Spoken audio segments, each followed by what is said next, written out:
Hello, അസ്സാം വലൈക്കും. എന്തൊക്കെയാണ് വിശേഷം? ഞാൻ കാണിക്കാൻ നല്ലൊരു അടിപൊളി സ്നാക്ക് റെസിപ്പിയാണ് കേട്ടോ. ഇതെന്ന് വെച്ചാൽ ഒരു ഫ്യൂഷനായിട്ടാണ്. ഉള്ളിവടയല്ല, കോഴിക്കാലും അല്ല, രണ്ടും കൂടെ കൂടിയിട്ടുള്ള ഒരു ഐറ്റമാണ്. അപ്പോൾ നമുക്ക് എല്ലാവർക്കും അറിയുന്നൊരു സാധനം തന്നെയാണ്. നല്ല ക്രിസ്പി ആയിട്ടുള്ള അടിപൊളി കോഴിക്കാലിൻ്റെ റെസിപ്പി കേട്ടോ. ഉള്ളിയെല്ലാം ചേർത്തിട്ടുള്ളതാണ്. അപ്പോൾ എന്ന് പറയുന്ന പോലെ തന്നെ ആദ്യമായിട്ട് എൻ്റെ ചാനൽ കാണുന്നവരുണ്ടെങ്കിൽ ഒന്ന് സബ്സ്ക്രൈബ് ചെയ്ത് സപ്പോർട്ട് ചെയ്യാനൊന്നും മറന്നു പോകരുത്. വീഡിയോസൊക്കെ ഇഷ്ടമാകുകയാണെങ്കിൽ ഒന്ന് ലൈക്ക് ചെയ്യാനും ഷെയർ ചെയ്യാനും മറന്നു പോകരുത്. അപ്പോൾ അത് ആദ്യം തന്നെ അത് വലിയൊരു ക്വാണ്ടിറ്റിയാണ് കാണിക്കുന്നത് കേട്ടോ. ഞാനിതൊരു പാർട്ടിക്ക് കൊണ്ടുപോകാനുള്ളതാണ്. അപ്പോൾ അത് 2 കിലോ നമ്മളെ മധുരക്കിഴങ്ങ് എന്ന് പറഞ്ഞാൽ സ്വീറ്റ് പൊട്ടാറ്റോ, അത് നല്ല നൈസായിട്ട് അരിഞ്ഞതാണ്, നീളത്തിൽ നല്ല തിന്നായിട്ട് അരിഞ്ഞത്. അതേപോലെ തന്നെ 2 കിലോ ഉള്ളി എടുത്തിട്ടുണ്ട് കേട്ടോ. 2 കിലോ ഉള്ളിയും നല്ല നീളത്തിൽ അരിഞ്ഞത്. അപ്പോൾ ആ ചെമ്പന്നെ പോരാൻ തോന്നിയപ്പോൾ ഞാൻ അതിനേക്കാളും വലിയൊരു ചെമ്പിലേക്ക് മാറ്റി കൊടുത്തതാണ്. ഇനിയിപ്പോൾ അതാ നമ്മൾ ചതച്ചെടുത്തിട്ടുള്ള ഇഞ്ചി, വെളുത്തുള്ളി, പച്ചമുളക് എല്ലാം ഈ 2 ടേബിൾ സ്പൂൺ ഉണ്ടാവും കേട്ടോ. കണക്ക് പറയുകയാണെങ്കിൽ അത് മൂന്നും കൂടെ ഇട്ട് കൊടുത്തതിന് ശേഷം ചതച്ച പച്ചമല്ലി ചതച്ചെടുത്തത് കേട്ടോ. ഇത് മിക്സിയിലൊന്നും ഇടരുത്, നമ്മൾ ഇഞ്ചി വെളുത്തുള്ളി ചതക്കുന്ന അതിലിട്ടിട്ട് ചതച്ചെടുത്തത്. പിന്നെ അത് കായപ്പൊടിയാണ് വേണ്ടിയത്, അതും കുറച്ച് ഇട്ട് കൊടുക്കുക. എല്ലാത്തിൻ്റെ അളവ് ഞാനിതാ സ്ക്രീനിൽ താഴെ നോക്കിയാൽ കാണും കേട്ടോ. പിന്നെ അതാ മഞ്ഞൾപ്പൊടിയാണ് 1 ടീസ്പൂൺ ഇട്ട് കൊടുക്കുന്നുണ്ട്. പിന്നെ വേണ്ടത് മുളക് പൊടിയാണ്, അതൊരു 2 ടേബിൾ സ്പൂൺ മുളക് പൊടി ചേർത്ത് കൊടുക്കുന്നുണ്ട്. എരിവിനൊക്കെ നിങ്ങൾക്ക് ഇഷ്ടത്തിനനുസരിച്ച് കൂട്ടുകയും കുറയ്ക്കുകയൊക്കെ ചെയ്യാം. ഇനിയിപ്പോൾ വേണ്ടതെന്ന് പറഞ്ഞാൽ പെരിഞ്ജീരകം മുഴുവനത്തോടൊക്കെ ഉള്ളത് കേട്ടോ, ഒരു 2 ടേബിൾ സ്പൂൺ ചേർത്ത് കൊടുത്താണ്.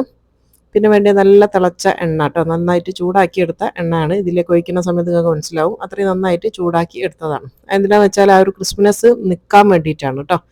ഇനി ആവശ്യത്തിന് ഉപ്പ് ഇട്ട് കൊടുക്കുക. ഉപ്പിൻ്റെ അളവ് ഞാൻ പറയുന്നില്ല, ഞാൻ എൻ്റെ കൈ കൊണ്ട് ഇട്ടത് തന്നെ ആ ഒരു കറക്റ്റ് അളവ് കിട്ടാൻ വേണ്ടിയിട്ടാണ്. ഇനി ഇതെല്ലാം കൂടെ നന്നായിട്ടൊന്ന് മിക്സ് ചെയ്തെടുക്കുക കേട്ടോ. നന്നായിട്ട് ഉള്ളിയും ആ ഒരു മധുരക്കിഴങ്ങും ഒക്കെ നന്നായിട്ട് മിക്സ് ചെയ്തെടുക്കണം. ഇതിലിട്ട എല്ലാ മസാലകളും നന്നായിട്ട് പിടിക്കുന്ന വരെ മിക്സ് ചെയ്യണം. അത് ഞാൻ ഒരു കൈ കൊണ്ട് മിക്സ് ആക്കിയപ്പോൾ അത് മിക്സ് ചെയ്യാൻ പറ്റുന്നില്ല, വലിയ ക്വാണ്ടിറ്റി ആയതുകൊണ്ട്. അപ്പോൾ ഞാൻ 2 കൈ ഉപയോഗിച്ചിട്ട് തന്നെ നന്നായിട്ട് മിക്സ് ചെയ്തിട്ടുണ്ട്. ഇനിയിപ്പോൾ ഇതിലേക്ക് കുറേശ്ശായിട്ട് ഇട്ട് കൊടുക്കുന്നത് കോൺഫ്ലോർ ആണ് കേട്ടോ. ഒരു 2 കപ്പാണ് ഈ ഒരു അളവിലേക്ക് എനിക്കിവിടെ കോൺഫ്ലോർ ആവശ്യമായിട്ട് വന്നത്. കോൺഫ്ലോറിന് പകരം നിങ്ങൾക്ക് വറുത്ത അരിപ്പൊടി ചേർക്കണമെങ്കിൽ അതും ചേർക്കാം കേട്ടോ. നല്ല പെർഫെക്റ്റ് ആയിട്ട് കിട്ടുക എനിക്ക് തോന്നുന്നത് കോൺഫ്ലോർ ആയിരിക്കും കുറച്ചും കൂടെ നല്ലത്. ഈ കുഴപ്പമില്ല, അരിപ്പൊടി ആയാലും നല്ല ക്രിസ്പി ആയിട്ട് തന്നെ നിൽക്കും. അപ്പോൾ ഒരു 2 കപ്പ് കോൺഫ്ലോർ ഇട്ട് കൊടുത്തിട്ടുണ്ട്. ഇനിയിപ്പോൾ ചേർക്കണമെന്ന് പറഞ്ഞാൽ കടലപ്പൊടിയാണ് കേട്ടോ, കടലമാവ്. അതും 2 കപ്പാണ് ചേർത്ത് കൊടുക്കുന്നത്. സെയിം ഈക്വൽ ക്വാണ്ടിറ്റിയാണ് രണ്ടും ഞാൻ എടുത്തത്. ഒരു 2 കപ്പോളം കടലമാവ് ഇട്ടിട്ട് ഇളക്കുമ്പോൾ ശ്രദ്ധിക്കേണ്ടതെന്ന് വെച്ചാൽ ഈ ഒരു രീതിയിൽ കുടഞ്ഞെടുത്തിട്ട് ഇതിനെ മിക്സ് ചെയ്ത് എടുക്കുക കേട്ടോ. ഒരുപാട് പൊടിയങ്ങ് ഇട്ടിട്ട് ഒന്നിച്ചങ്ങ് കുഴയ്ക്കാൻ നിൽക്കരുത്, ഈ ഒരു രീതിയിൽ കുടഞ്ഞ് എടുക്കാം. അപ്പോൾ ഞാനിത് സ്പീഡാക്കി കാണിക്കാനാണ്. 2 കപ്പ് കോൺഫ്ലോറും 2 കപ്പ് കടലമാവും ഇട്ടിട്ട് ഇതാ ഞാൻ നന്നായിട്ട് കുടഞ്ഞെടുത്തിട്ടുണ്ട്. അപ്പോൾ ആ ഒരു മസാലയിലേക്ക് എല്ലാം നമ്മളൊരു കോട്ടിംഗ് ആയിട്ട് കിട്ടാൻ വേണ്ടിയിട്ടാണ് ഈ ഒരു രീതിയിൽ നമ്മളിങ്ങനെ കുടഞ്ഞെടുക്കുന്നത് കേട്ടോ. അതൊരു സ്ട്രീറ്റ് സ്റ്റൈലിലുള്ള ആ ഒരു മെത്തേഡിലാണ് ഞാൻ കാണിച്ചു തരുന്നത്. എന്താണെന്ന് വെച്ചാൽ നമ്മൾ പൊരിച്ച് വെച്ച് ഒരുപാട് സമയം കഴിഞ്ഞാൽ നമുക്ക് ആ ഒരു ക്രിസ്പിയോട് കൂടി തന്നെ കിട്ടാൻ വേണ്ടിയിട്ടാണ് ഈ ഒരു മെത്തേഡ് കാണിച്ചു തരുന്നത്. അപ്പോൾ അത് നന്നായിട്ട് മിക്സ് ചെയ്തിട്ടുണ്ട്. ഇനിയിപ്പോൾ ഇതിലേക്കൊരു 2 ടേബിൾ സ്പൂൺ വെള്ളം അതാ കുടഞ്ഞു കൊടുക്കുന്നുണ്ട്. നിങ്ങൾ നോക്കിയാൽ കാണുന്നുണ്ടാവും, ഇങ്ങനെ ഡ്രോപ്സ് ആയിട്ടാണ് ഞാൻ കുടയുന്നത് കേട്ടോ. അത് എന്താണെന്ന് വെച്ചാൽ അതൊന്ന് അവിടെ പിടിച്ച് കിട്ടാൻ വേണ്ടിയിട്ടാണ്. ഇനിയിപ്പോൾ നമ്മളിത് പൊരിക്കുന്നതിൻ്റെ മുന്നേ ആദ്യം ഞാൻ കുറച്ച് പഴംപൊരി ഉണ്ടാക്കുന്നുണ്ട്. അപ്പോൾ അതും ഞാനിവിടെ പൊരിച്ച് കോരി മാറ്റിയിട്ടുണ്ട് കേട്ടോ. അതൊക്കെ ഞാൻ ഓൾറെഡി കാണിച്ചതായതുകൊണ്ടാണ് ഉൾപ്പെടുത്താത്തത്. ഇനിയിപ്പോൾ അത് കഴിഞ്ഞതിന് ശേഷമാണ് നമ്മൾ ഈ ഒരു സ്നാക്ക് ഉണ്ടാക്കുന്നത് കേട്ടോ. കോഴിക്കാൽ എന്ന് പറഞ്ഞാൽ അത് ഉള്ളി ഇട്ടിട്ടുള്ള കോഴിക്കാലാണ്. ശരിക്കുള്ള ട്രഡീഷണൽ കോഴിക്കാൽ എന്ന് പറഞ്ഞാൽ നമ്മൾ ഇതിൽ ഉള്ളി ഇടൂല കേട്ടോ. ബാക്കിയെല്ലാം കുഴപ്പമില്ല, ബാക്കിയെല്ലാം ചേർത്തിട്ട് ഇതാക്കാം, പക്ഷെ നമ്മൾ ഉള്ളി ചേർക്കൂല. ഇനിയിപ്പോൾ എല്ലാം നമ്മൾ കൈ കൊണ്ടൊന്ന് ഉരുട്ടിയിട്ട് ജസ്റ്റ് ചെറുതായിട്ടൊന്ന് ഷേപ്പ് ചെയ്തെടുത്തിട്ട്, ഏത് ഷേപ്പിലായാലും കുഴപ്പമൊന്നുമില്ല, പരത്തിയിട്ടോ അല്ലെങ്കിൽ നീളത്തിലോ എങ്ങനെ വേണമെങ്കിലും എടുക്കുക. ഒന്ന് കൈ കൊണ്ടൊന്ന് ജസ്റ്റ് ഇങ്ങനെ ചെറുതായിട്ടൊന്ന് ഉരുട്ടിയിട്ട് ഇട്ട് കൊടുത്താൽ മതി. അപ്പോൾ ചട്ടി നിറച്ചും ഇതേപോലെ ഇട്ട് കൊടുക്കുക. ഇട്ട് കൊടുത്താൽ ശ്രദ്ധിക്കേണ്ടതെന്ന് പറഞ്ഞാൽ ഇത് ഉണ്ടാക്കുമ്പോൾ തന്നെ മീഡിയം തീയിനെക്കാട്ടും കുറച്ചും കൂടെ തീ വേണം കേട്ടോ. തീ വല്ലാണ്ട് അങ്ങ് കുറച്ച് വെക്കരുത്. അപ്പോൾ അത് പെട്ടെന്ന് തന്നെ ഈ എണ്ണയിലങ്ങ് എന്താ പറയുക പടർന്നു പോവുകയാണ് ചെയ്യുക, പിന്നെ എണ്ണ കുടിക്കുകയും ചെയ്യും കേട്ടോ അങ്ങനെ ആകുമ്പോൾ. അപ്പോൾ അതുകൊണ്ട് ലേശം ഒന്ന് തീ കൂട്ടി വെക്കണം, എന്നിട്ടാണ് ഇത് ഫ്രൈ ചെയ്യേണ്ടത്.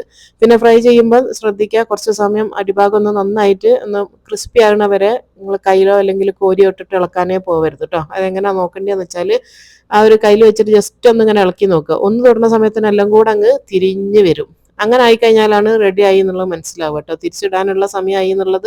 അല്ലാണ്ട് ആദ്യം തന്നെ അത് കയ്യിലോ തൊട്ടോ കോരരുത്. അപ്പം നമ്മൾ ആ ഒരു എന്താ പറയുക ഉള്ളിയും ആ ഒരു മധുരക്കയും ഒക്കെ വേറെ ആയി പോവും എണ്ണയിൽ തന്നെ.